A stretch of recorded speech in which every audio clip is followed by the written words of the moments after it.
नमस्कार दोस्तों, आप सभी का स्वागत है the silent Buddha YouTube channel पर। दोस्तों, गौतम बुद्ध की उपदेश और शिक्षा हर किसी के जीवन को एक नई दिशा दे सकता है। अगर आप भी इस बात से सहमत हैं, तो कमेंट बॉक्स में नमो बुद्धाय अवश्य लिख दें और अगर चैनल पर नए हैं तो इस चैनल को सब्सक्राइब कर लें। बहुत समय पहले की बात है, एक नगर में एक व्यापारी रहता था। वह अपने और अपने परिवार का जीविका चलाने के लिए एक चावल का व्यापार करता था। उसके परिवार में उसकी पत्नी और उसके 2 पुत्र थे। व्यापारी का दोनों पुत्रों का स्वभाव बिल्कुल अलग था। जहाँ एक और उसका बड़ा पुत्र संकोची और शर्मीला स्वभाव का था और उसे किसी से बात करने में भी बहुत शर्म आता था। वही उसका छोटा पुत्र बहुत ही खुले स्वभाव का था और किसी से कुछ भी बात करने में संकोच नहीं करता था। कई बार लोग उसके बड़े पुत्र का भोला और बेवकूफ समझते थे, इसीलिए लोग इसका कभी कभी फायदा भी उठा लेते थे और वह पलट के किसी को कुछ नहीं कहता था। व्यापारी अपने इस पुत्र का स्वभाव से बहुत नाराज होता था। बातचीत न करने और शर्मीले स्वभाव के कारण कई बार व्यापारी ने अपने पुत्र की पिटाई भी कर चुका था, लेकिन इस कारण से उसे व्यापारी का पुत्र का स्वभाव सुधारने के बजाय और बिगड़ गई थी। बचपन से ही उसका बड़ा पुत्र परेशान रहने लगा था और उसका अंदर अंदर आत्मविश्वास के भी कम होने लगी थी।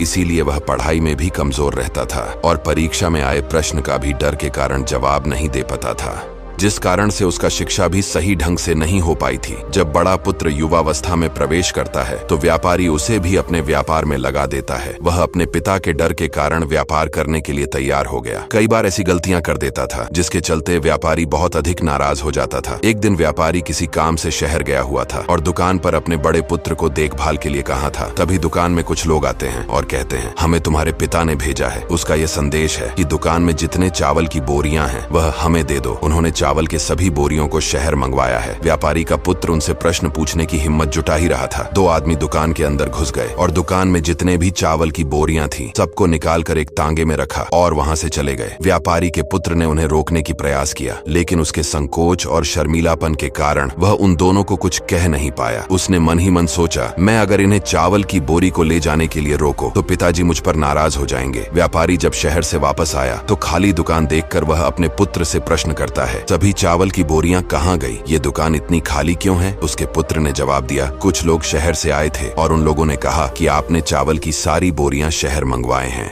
यह सब सुनकर व्यापारी ने अपना सिर पीट लेता है और सर पकड़कर बैठ जाता है। व्यापारी गुस्से से अपने पुत्र को दुकान से धक्के देखकर निकलते हुए कहता है, तू मूर्ख का मूर्ख ही रह जाएगा। वह लोग तुम्हें बेवकूफ बनाकर सारा सामान ले गए। तुमने मेरा बहुत भारी नुकसान करवा दिया है। तुम यहाँ से अभी कहीं दूर भाग जाओ और घर वापस कभी मत आना। अगर तुम घर वापस आए तो मैं तुम्हें पीट पीट कर सुधार दूंगा। व्यापारी का पुत्र ये बात से बहुत ज्यादा दुखी हो जाता है। एक बार फिर उसके शर्मीले स्वभाव के कारण उसके पिता और अधिक नाराज हो गए थे और ऊपर से व्यापार में भी इतना अधिक नुकसान हो गया था। ये सब देखकर सभी लोग व्यापारी के पुत्र पर हंस रहे थे और उसका मजाक बना रहे थे। व्यापारी के पुत्र को यह सब देखकर बहुत अधिक शर्मिंदगी महसूस हो रही थी। उसके मन में एक विचार आता है और वह सोचता है कि शायद मेरे जीवन में कुछ भी ठीक नहीं हो सकता है और वह सदैव मूर्ख का मूर्ख ही रह जाएगा और इस समाज में रह रहे लोगों के साथ कभी कम से कदम मिलाकर नहीं चल पाएगा। व्यापारी का पुत्र नगर से बाहर निकलकर एक नदी के किनारे बैठकर यह सब सोचकर खूब रोता है और नदी की ओर गहरे पानी को देखकर उसके मन में एक विचार आया कि अब उसको जीने का कोई मतलब नहीं है। उसने फैसला कर लिया कि आज इस नदी में कूदकर अपना जान दे देगा। असफल जीवन जीने से अच्छा है कि वह स्वयं को समाप्त कर ले। उसने जैसे ही नदी में छलांग लगाया, एक बौद्ध भिक्षु ने उसे बचा लिया और अपने आश्रम लेकर आ जाता है। तब व्यापारी का पुत्र नाराज होने लगता है और बौद्ध भिक्षु को करता है, आपने मुझे क्यों बचाया? मैं इस असफल जीवन से परेशान हो गया हूँ, मैं और नहीं जीना चाहता। फिर बौद्ध भिक्षु उस व्यापारी के पुत्र को कहता है, जीवन एक ही बार मिला है, अगर तुम असफलता को खत्म नहीं करोगे तो सफलता कैसे मिलेगा? तब व्यापारी के पुत्र ने कहा, मेरा जीवन में बहुत सारे समस्याएं हैं और समस्याओं का कारण मेरा संकोची और शर्मीला स्वभाव के कारण हो रहा है। मैंने अपने पिता का नुकसान करवा दिया। मैं एक बहुत बुरा पुत्र हूँ उनके लिए और अपने इस स्वभाव के कारण अच्छा शिक्षा भी ग्रहण नहीं कर पाया। यह सारा दुनिया मुझे मूर्ख समझता है। क्या एक मूर्ख को इस दुनिया में जीने का हक है? तब बौद्ध भिक्षु कहते हैं, तुम्हारा इस सवाल का उत्तर मेरे गुरु ही दे सकते हैं। चलो मैं तुम्हें उनसे मिलवाता हूँ। व्यापारी के पुत्र ने कहा कि मैं अभी किसी से बात नहीं करना चाहता हूँ, मैं अपना जीवन समाप्त करना चाहता हूँ। फिर बौद्ध भिक्षु ने उसे व्यापारी के पुत्र को समझाया और बोला, एक बार मेरे गुरु से मिल लो, उसके बाद तुम्हें जो करना है कर लेना। फिर वह लड़का तैयार हो जाता है गुरु से मिलने के लिए। फिर उसे बौद्ध भिक्षु ने व्यापारी के पुत्र को अपने गुरु के यहाँ आश्रम में ले जाते हैं। व्यापारी के पुत्र ने देखा एक व्यक्ति एक पेड़ के नीचे आंख बंद करके शांत अवस्था में बैठे हुए हैं। बौद्ध भिक्षु ने कहा, यही हमारे गुरु है। फिर दोनों ने गौतम बुद्ध को प्रणाम किया और वह लड़का वही गुरु के सामने बैठता है और गौतम बुद्ध को देखकर रोने लगता है। फिर गौतम बुद्ध ने उसे रोने का कारण पूछा। उसे लड़का ने कहा कि आप ही मेरी उम्मीद है, अगर आपने मुझे सहायता नहीं किया तो यह जीवन मेरा समाप्त हो जाएगा। गौतम बुद्ध ने उसे व्यापारी के पुत्र से पूछा। फिर उस लड़के ने बताया कि वह कैसे बचपन से ही शर्मीले और अंतर्मुखी स्वभाव का है, इस कारण लोग उसे मूर्ख समझ लेते हैं और उसके पिता भी उससे प्यार नहीं करते। फिर गौतम बुद्ध ने उस युवक को शांत होने के लिए कहा और कहा कि तुम्हारा इस समस्या का समाधान मेरे पास है और तुम्हारा जीवन बहुत आसान हो सकता है। यह सुनकर उस युवक ने कहा, क्या यह सच में हो सकता है? क्या आप बहुत महान प्रतीत होते हैं, आपके तो बहुत सारे शिष्य भी हैं। हे गुरुदेव, क्या मैं आपका शिष्य बन सकता हूँ? क्या आप मुझे अपने शिष्य के रूप में स्वीकार करेंगे? गौतम बुद्ध ने कहा, क्यों नहीं, अवश्य करूंगा। उस युवक ने कहा, तो ठीक है, आप उस तरीका को बताइए जिससे मेरा जीवन बदल जाएगा। फिर महात्मा बुद्ध बोलते हैं, इस उपाय को जानने के लिए सबसे पहले तुम्हें मेरा कुछ बातों को ध्यान में रखना होगा। इसके बाद ही मैं तुम्हें उन उपायों के बारे में बताऊंगा। इससे पहले तुम्हें इन कार्यों को करना होगा। उसके बाद मैं तुम्हें ऐसा उपाय बताऊंगा जिससे तुम्हारा जीवन पूरी तरह ठीक हो जाएगा और तुम्हारे पिता भी तुमसे प्रसन्न रहेंगे। महात्मा बुद्ध ने कहा, आज से 3 दिन के बाद मैं तुम्हें ऐसा उपाय बताऊंगा जिससे तुम्हारा जीवन पूरी तरह से बदला जाएगा, परंतु इन 3 दिनों में मैं तुम्हें जैसा जैसा कार्य करने के लिए कहूंगा वैसे वैसे करना होगा। अगर तुम इन कार्यों को करने में सफल हो जाते हो तो तीसरे दिन के बाद तुम्हारा जीवन बदल जाएगा। तुम्हारा पहला दिन कल से शुरू होगा। अभी तुम जाओ और आश्रम में ही विश्राम करो। फिर सुबह उठा और महात्मा बुद्ध के पास जाता है और महात्मा बुद्ध से कहता है महात्मा, आज मुझे क्या कार्य करना होगा? महात्मा बुद्ध उसे व्यापारी के पुत्र को कहते हैं, आज तुम्हें 10 अजनबी व्यक्ति से बात करनी है और उन लोगों का हाल जानना है और उन 10 लोगों का लेखा जोखा शाम तक लेकर आना है। यह सुनकर व्यापारी के पुत्र को बहुत संकोच होता है, लेकिन वह महात्मा बुद्ध को हाँ कह देता है और फिर वह निकल जाता है 10 अजनबी लोगों से बातें करने के लिए। शुरू में उसे बहुत दिक्कत हो रही थी। कई लोग उसके बात को सुनकर उसे डांट कर भाग दे रहे थे। उसके सामने जीवन बदलने का यही एक उपाय था। अंततः उसने 10 लोगों की नाम और उसके व्यापार लेखा जोखा प्राप्त कर लेता है। शाम को वह जब महात्मा गौतम बुद्ध के पास पहुंचा तो उसने बड़े ही खुशी से महात्मा बुद्ध को बताया कि आज का कार्य उसने सही ढंग से पूरा कर लिया है। उन 10 लोगों में से कुछ लोग तो उनके मित्र भी बन गए हैं। फिर दूसरा दिन महात्मा बुद्ध के पास वह लड़का जाता है और दूसरे दिन का कार्य के बारे में पूछता है। तब महात्मा बुद्ध ने कहा, आज का कार्य तुम्हारा होगा। आश्रम में रह रहे 10 छात्रों को संबोधित करते हुए तुम्हें जल का उपयोग के विषय में पढ़ाओ। महात्मा बुद्ध के इस बातों को सुनकर व्यापारी का पुत्र घबरा जाता है और बोलता है, आप मुझे ये किस प्रकार का कार्य करवा रहे हैं? मैं अपनी शिक्षा ठीक से नहीं कर पाया हूँ, मैं ये कार्य कैसे कर पाऊंगा? फिर गौतम बुद्ध ने कहा, फिर ठीक है, मैं तुम्हें कोई उपाय भी नहीं बताऊंगा। फिर व्यापारी के पुत्र ने प्रार्थना के स्वर में कहा कि आप जानते हैं मेरी शिक्षा अधूरी है, फिर मैं किस प्रकार इन बालकों को शिक्षा दे सकता हूँ? महात्मा बुद्ध ने मुस्कुराते हुए कहा, यह बात मैं जानता हूँ कि तुम्हारा शिक्षा पूरा नहीं हुआ है। जो बालक को तुम पढ़ने जा रहे हो उसको यह बात मालूम नहीं है। तुम रोज जल का उपयोग करते हो, यही सब बातें तुमको उन बालकों को बतानी है। अंततः व्यापारी के पुत्र के पास कोई भी रास्ता नहीं बचा। वह किसी तरह करके उन बालकों के पास पहुंच जाता है। शुरू में बताते हुए उसके हाथ पैर कांप रहे थे, लेकिन धीरे धीरे करके वह जल के महत्वता के बारे में बताना शुरू कर देता है। उसने जल के 5 विशेषता बताई और वहां से जल्दी ही निकल गया और फिर महात्मा बुद्ध के पास आकर बताया कि मुझे बहुत अधिक डर लग रहा था, फिर भी मैंने बालकों को बारे में 5 विशेषता बता दिए। गौतम बुद्ध ने कहा, जो और एक बार और कोशिश कर क्या? फिर किसी तरह करके व्यापारिक का पुत्र ने हिम्मत जुटा कर गया और बालकों को जल के बारे में पढ़ना शुरू किया। इस बार व्यापारी के पुत्र को थोड़ा भी डर नहीं लग रहा था। उसने बालकों को आत्मविश्वास के साथ जल के बारे में बताया। महात्मा बुद्ध ने उसका प्रशंसा करते हुए कहा कि तुम्हारे अंदर बहुत साहस है। महात्मा बुद्ध से अपनी प्रशंसा सुनकर वह बहुत अधिक प्रसन्न हो जाता है और वह तीसरे दिन जब महात्मा बुद्ध के पास गया